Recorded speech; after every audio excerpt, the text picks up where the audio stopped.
SIR form आपको BLO के पास मिलेगा जी। फोटो अभी एक वर्तमान का फोटो लगाइए और आधार कार्ड के साथ ही जमा ले रहे हैं हम लोग। और 4 दिसंबर इसका आखिरी दिन है। हम लेके रखे हुए हैं तो हमें कैसे पता चलेगा कि वहाँ गांव में भर दिए हैं और यहाँ नहीं भरेंगे करके। नमस्कार दर्शकों, मैं ऋचा गोस्वामी। इस वक्त हमारे साथ SIR फॉर्म भरने के लिए यहाँ पर जो है बूथ लेवल अधिकारी हैं, ऑफिसर्स हैं, तो महिलाएं हैं। और तो आपसे जानना चाहेंगे सबसे पहले कि SIR फॉर्म कैसे भरा जाता है। SIR फॉर्म आपको BLO के पास मिलेगा जी। जो कि आपको भर के जमा करना है। जहाँ से आप फॉर्म ले रहे हो वहीं पे भर के जमा करना है। और ये ऑफलाइन और ऑनलाइन दोनों हो रहा है। हम लोग अपना फॉर्म पहले ऑफलाइन लेते हैं, फिर उसको ऑनलाइन भी करते हैं जी। ठीक है। और इसमें डॉक्यूमेंट क्या है कि अपने माता पिता, हमारे माता पिता, जैसे हम इस एज में 20 के हैं, 25 के हैं, तो उस समय 2003 में हमारा नाम नहीं था वोटर लिस्ट में 2003 की। तो उसमें हमारे माता पिता के नाम रहे होंगे, हमारे दादा दादी के नाम रहे होंगे, है ना। इस प्रकार से उस वोटर लिस्ट का सूची चाहिए। और अपने जैसे हम 35-40 के हैं, तो हम स्वयं के मतदाता रहे होंगे, तो उसमें हमारा भी नाम हो सकता है, तो वो लिस्ट लगाना है हमने को। और ऐसे नहीं है कि माता पिता जैसे बहू के मायके से उनके माता पिता का लगाना है, ठीक है। और ऐसे ही आधार कार्ड और एक फोटो के साथ सबमिट करना है फॉर्म को। यानी कि इसमें क्या क्या डॉक्यूमेंट्स लगते हैं? डॉक्यूमेंट ज़्यादा कुछ नहीं है। अगर 2003 की लिस्ट अपने को मिल रही है आसानी से, तो ज़्यादा डॉक्यूमेंट नहीं है। अपना फोटो अभी एक वर्तमान का फोटो लगाइए और आधार कार्ड के साथ ही जमा ले रहे हैं हम लोग जी।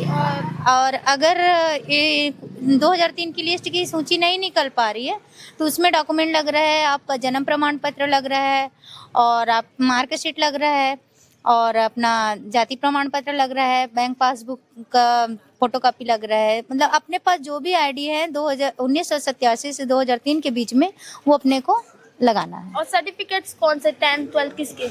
हाँ, जिसमें डेटा आपका शो करे वही वाला जी जी। और एक चीज जानना चाहेंगे, जैसे कि ये स्टार्ट कब से हुआ है और अब इसका आखिरी डेट क्या है? क्योंकि सबसे बड़ा अभी चिंता का विषय यही है, क्योंकि बहुत कम दिन है, लोगों को लग रहा है कि खत्म होने वाला है। 4 दिसंबर तक था। हाँ, ये 4 नवंबर से चालू हुआ है और 4 दिसंबर इसका आखिरी दिन है जी।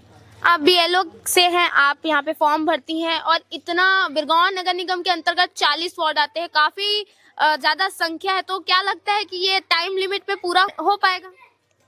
सभी कर्मचारी भीड़े हैं इस पे, सभी लोग जोर दे रहे हैं कि काम समय पे पूरा हो जाए। हमारे अधिकारी कर्मचारी जितने भी हैं, सभी जोर दे रहे हैं कि जल्द से जल्द काम समय पे पूरा हो जाए करके। और आपसे जानेंगे कि BLO के ऊपर कितनी सारी जो है रिस्पॉन्सिबिलिटीज रहती है, क्योंकि इस समय पे अभी देखें तो सबसे ज्यादा आप लोगों के ऊपर प्रेशर भी रहता है, बहुत सारी जिम्मेदारियां हैं। तो क्या कहना चाहेंगे? जी, हम लोग इसमें क्या है कि जो मतदाता वास्तविक में यहाँ निवासरत कर रहे हैं, और जिसको हम जानते हैं कि ये अभी फिलहाल गांव गए हैं और बाहर आके अपना SIR फॉर्म भर सकते हैं, तो ऐसे मतदाताओं को हम स्वयं जानते हैं और उनका फॉर्म जल्द से जल्द भरवाने की कोशिश करते हैं। और ऐसे मतदाता जो यहाँ रहते ही नहीं है और जिनकी पहचान हम कर चुके हैं, ऐसे मतदाताओं का हम नाम अन्यंत्र में डाल के उनको हटाने के लिए कोशिश करते हैं। ऐसी और एक मृत्यु का जिनके उनके परिवार वालों से मृत्यु प्रमाण पत्र लेते हैं, फिर मृत्यु वालों का नाम हटाते हैं जी। SIR क्या होता है? SIR होता है, इसका एक ये होता है विशेष पुनर्निरीक्षण, गहन पुनर्निरीक्षण, है ना। हाँ, ये होता है कि मतलब अपना शुद्धिकरण करना है मतदाताओं में। जैसे कोई मतदाता है ही नहीं यहाँ पे और उसका वोटर लिस्ट में नाम है, तो ऐसे मतदाताओं का नाम यहाँ मतदाता सूची से हटाना है, और जो मतदाता है वास्तविक में उसका मतदाता सूची में नाम रहना चाहिए जी। कितनी परेशानियां आ रही हैं अभी BLO के तहत? BLO के तहत तो काफी परेशानी, अब काम तो कर ही रहे हैं हम लोग, तो कर्मचारी हैं, परेशानियों का डट कर सामना करना ही हम लोग का काम है ना। तो सरकार से कोई निवेदन की डेट आगे बढ़ना चाहिए इस विषय पे? नहीं है, ऐसा कुछ नहीं है। हम सरकार के कर्मचारी हैं, जैसा आदेशित करे वैसे ही कार्य करेंगे। बहुत से मतदाता है जो गांव में अपना नाम जुड़वाए हुए हैं और यहाँ जुड़वाना नहीं चाहते, एक जगह रखेंगे। गांव में उन लोगों का घर द्वार परिवार पूरा फैमिली है, तो हमें ऐसा पता नहीं लग रहा है कि उन लोगों का नाम गांव में है और वहाँ भी सूची भर दिए हैं और यहाँ इन लोग फॉर्म लेके रखे हुए हैं, तो हमें कैसे पता चलेगा कि वहाँ गांव में भर दिए हैं और यहाँ नहीं भरेंगे करके। तो हाँ, यही सारी परेशानी है। पर उन लोग वास्तविक में चाहते हैं कि हमारा नाम हमारे गांव पर ही रहे वोटर लिस्ट में, तो इस कारण दिक्कत हो रही है कि हम लोग को वही मतदाताओं को फिर से वापस ढूंढ ढूंढ के लाना पड़ रहा है जिसको हम फॉर्म दे चुके हैं। और अब लास्ट में मैं आपसे पूछना चाहूंगी कि ये जो फॉर्म है इसमें क्या क्या डिटेल्स जो है डालना पड़ता है?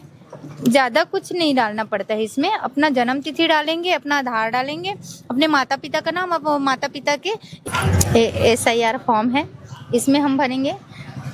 जैसे कि ममता साहू है, ममता साहू का यहाँ पे भरेंगे हम उनका जन्म तिथि, उनके आधार कार्ड या मार्कशीट से देख के यहाँ पे जन्म तिथि भरेंगे। फिर आधार कार्ड का नंबर डालेंगे यहाँ पे, इनका मोबाइल नंबर डालेंगे तीसरे कॉलम में, फिर इनके पिताजी का नाम डालेंगे, पिताजी का जो ईपिक नंबर जो वोटर ID परिचय पत्र का पहचान पत्र है, ये वाला नंबर उनके पिताजी के नंबर को यहाँ डालेंगे। फिर उनके माताजी का नाम लिखेंगे, उनके माताजी का वही पहचान पत्र डालेंगे, पिक नंबर।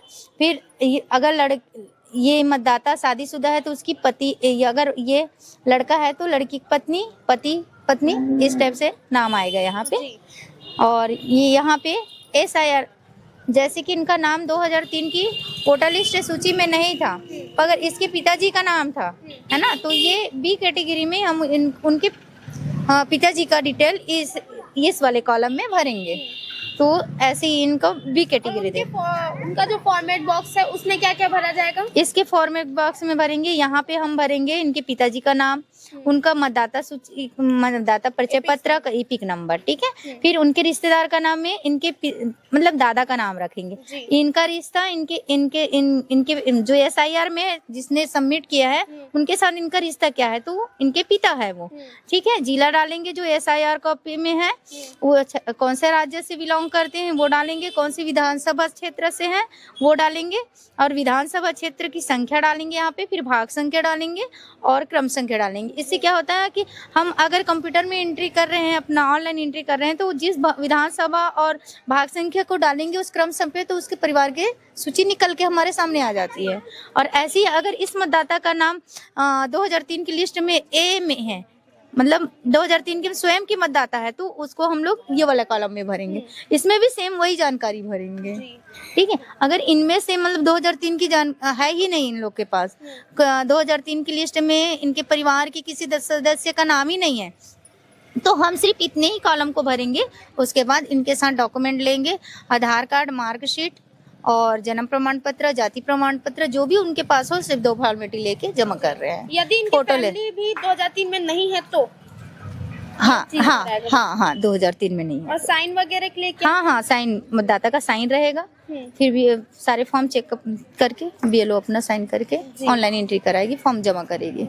इस प्रकार की पूरी प्रक्रिया। जी।